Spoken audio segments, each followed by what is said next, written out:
Hey guys, welcome back to the channel. Today we're talking about the Alienware M15. I know what you're thinking. Either the box is really big or I'm really small. Maybe both are true. Let's find out.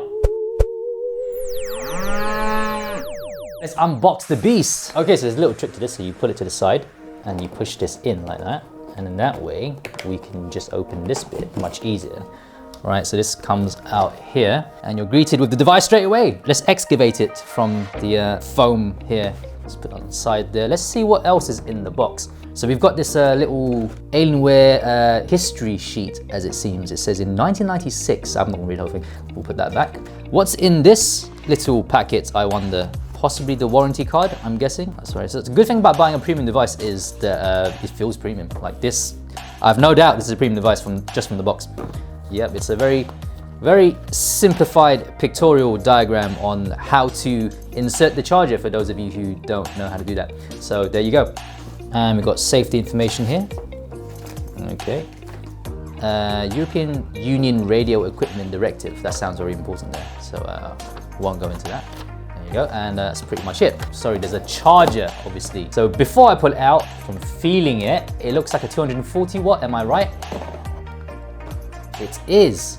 How do I know that? Because I've got one of these and you can see that video on the Skyreach 4 Mini somewhere along the screen. I'll put it somewhere. Before we move on, take a look at the box. It has an embossed blueprint of the actual device internals. You got the keyboard, the heatsink blower, and even SSD. How cool is that? Let's actually look at the device now. The Alienware M15 has a magnesium alloy body which is lighter than aluminium. The device comes in between 2.11 and 2.5 kgs depending on specification. It's available with i5, i7 and i9 processors.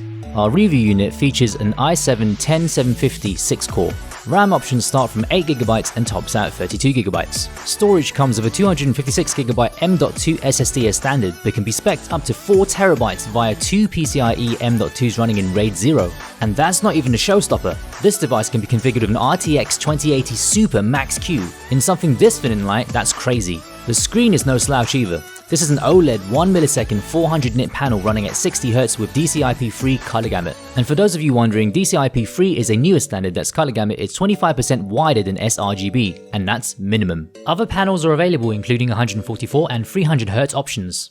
This is currently the only laptop with Tobii Eye Tracking built in. On the right side you have your exhaust vent, two USB 3.1 Gen 1 ports and a microSD card reader which is new to the 2020 model. On the left side you have your wedge-shaped lock, another exhaust vent and an RJ45 Killer E3000 Ethernet port, another USB port and a 3.5mm jack. On the rear you'll find dual exhaust vents, HDMI out, a mini display port, a Thunderbolt 3 port, Alienware's proprietary graphics amplifier port which lets you hook up an external GPU, and finally your charging port. The keyboard is a chiclet design with N-key rollover and anti-ghosting technology. Alienware's command center allows you to customize every single key, which is awesome. While we're on the subject, the command center also allows you to overclock as well for those of you who just want more. It has increased key travel compared to the previous generation and feels pretty good to type on, no complaints here. The glass trackpad is also very accurate and a joy to use with all your multi-touch gestures enabled. Not quite a MacBook, but close enough so you won't miss it. Let's talk sound. Well, listen mainly.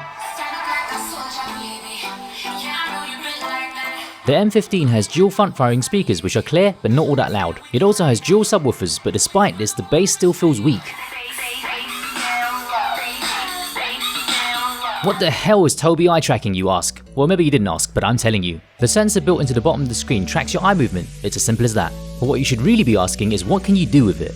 Some pretty cool things. It can keep your screen awake as long as you're looking at it, and then when you move away, it goes off. When you Alt-Tab, you can also select which window you want just by looking at it. You can also move your mouse pointer by teleporting it to where you're looking. There's a whole list of games to support it, but unfortunately I didn't get time to test them all, but Dell assures me that it works. I've played a few games in the machine and they run great.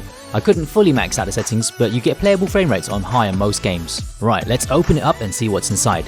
Dell allows you to upgrade the system without voiding the warranty, which is nice of them.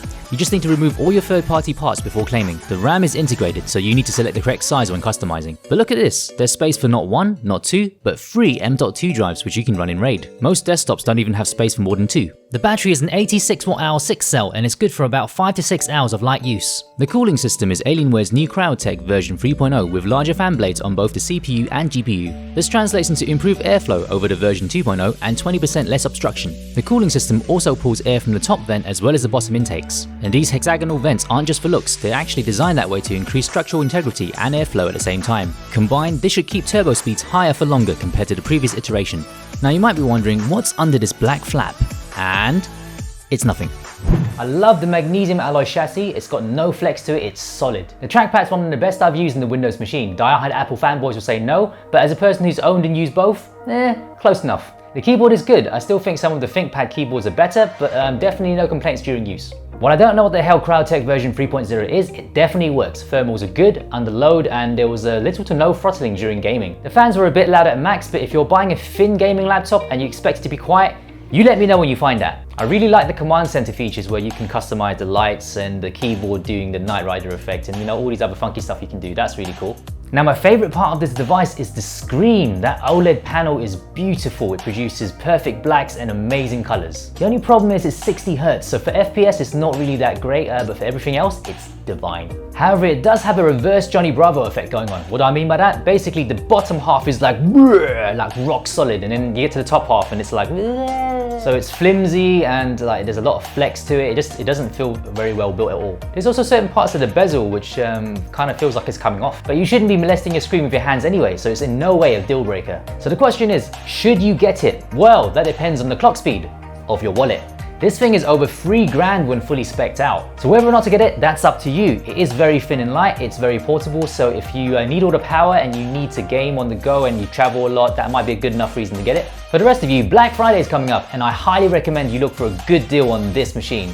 And if you're watching this after November, all you really need to do is get a good deal and you won't be disappointed. So guys, thanks for watching, and please leave a comment letting me know what you think and what you want to see, and I will catch you next time. United Emirates Authority. What the hell is this? Is this standard? It shouldn't be in there. It's a 200. I keep looking at you because you're there. That's what Xavier does. One hand on here and the other hand like that.